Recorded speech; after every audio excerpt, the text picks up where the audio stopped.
अस्सलामुअलैकुम। मैं डॉक्टर सबीना आज इनफर्टिलिटी के बारे में बताऊंगी। ये बहुत ज़्यादा कॉमन है।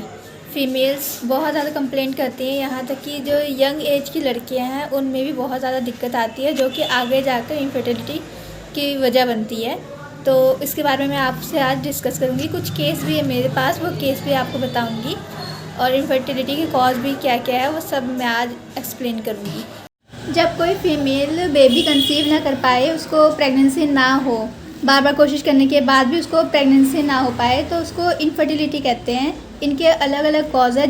होम्योपैथिक ट्रीटमेंट में माइंड और फिज़िकल दोनों के सिम्टम लिए जाते हैं और उस हिसाब से मेडिसिन दी जाती है।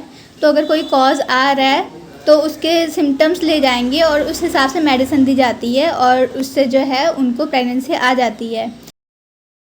इनफर्टिलिटी के आगे दो टाइप है। पहला प्राइमरी इनफर्टिलिटी। इसमें है कि लेडी जो है एक बार भी प्रेग्नेंट नहीं हुई, उसको प्रेगनेंसी आई नहीं है, कोई पास्ट हिस्ट्री में उसको प्रेगनेंसी नहीं है, इसको हम प्राइमरी इनफर्टिलिटी कहते हैं। इसके दूसरे टाइप में है सेकेंडरी इनफर्टिलिटी, जिसमें ये होता है कि एक बार बच्चा हुआ उसके बाद दोबारा वो प्रेग्नेंट नहीं हुई, मतलब एक ही बच्चा या बच्ची एक ही हुआ है, उसके बाद वो दोबारा प्रेग्नेंट नहीं हुई। फीमेल कोशिश करें कि स्ट्रेस ना लें। जितना स्ट्रेस लेंगी आप उतने ही आपके हार्मोन इम्बैलेंस होंगे। अब मैं बताऊंगी इसके कॉजेज़ के ऊपर कि वो क्या वजह है कि फ़ीमेल जो है प्रेग्नेंट नहीं हो पाई। इसके कॉजेज़ कौन से हैं वो मैं बताऊंगी। पहला है लैक ऑफ रेगुलर ओव्यूलेशन। अगर वुमेन को मेंसेस टाइम पर नहीं आ रहे, या कभी कभी हो रहा है कि मेंसेस जो है उनका महीना भर नहीं आया, उनका कभी एक महीने बाद या कभी लेट या कभी टाइम से पहले अगर आ जाए, तो ये रेगुलर नहीं है। तो नेक्स्ट मेल के ऊपर है कि अगर मेल की सीमन क्वालिटी सही नहीं है, तो ये भी एक वजह है इनफर्टिलिटी। इसका भी अलग सा टेस्ट होता है, एक रिपोर्ट है वो मैं शेयर कर रही हूँ। ये एक मेल की रिपोर्ट है जिसमें सीमन एनालिसिस रिपोर्ट है, जिसमें बताया गया कि स्पर्म है नहीं उनमें। तो ये भी बहुत मेजर कॉज बनता है इनफर्टिलिटी में।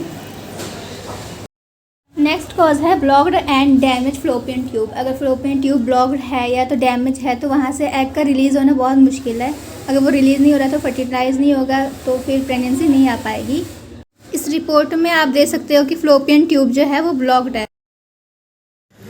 अब हम इसकी मैनेजमेंट के ऊपर जाते हैं कि सबसे पहले आपने क्या मैनेज करना है अपना स्ट्रेस को मैनेज करना है। ज़्यादा स्ट्रेस ना लें, क्योंकि स्ट्रेस लेने की वजह से जो है हमारे हार्मोन्स अप डाउन जाते हैं और हार्मोन इम्बैलेंस हो जाते हैं। तो कोशिश करें कि स्ट्रेस ना लें। सेकंड है आपने अपना मैनेज करना है वेट जो है ओवर वेट ना हो या फिर अंडर वेट ना हो। वेट को आपने बैलेंस करके रखना है, मैनेज करें उस हिसाब से डाइट लें जिस हिसाब से आपकी बॉडी को नीड है। थर्ड आपने करना है अपना एक्सरसाइज कम, क्योंकि कुछ लड़कियां जो है जिम चली जाती हैं और वो बहुत ज़्यादा एक्सरसाइज करती हैं या घर में कुछ ज़्यादा ही काम कर लेती हैं। तो कोशिश करें अपनी बॉडी को ज़्यादा आप प्रेशर ना दें, उतना ही एक्सरसाइज करें जितना आपको नीड है, इससे ज़्यादा आप एक्सरसाइज ना करें।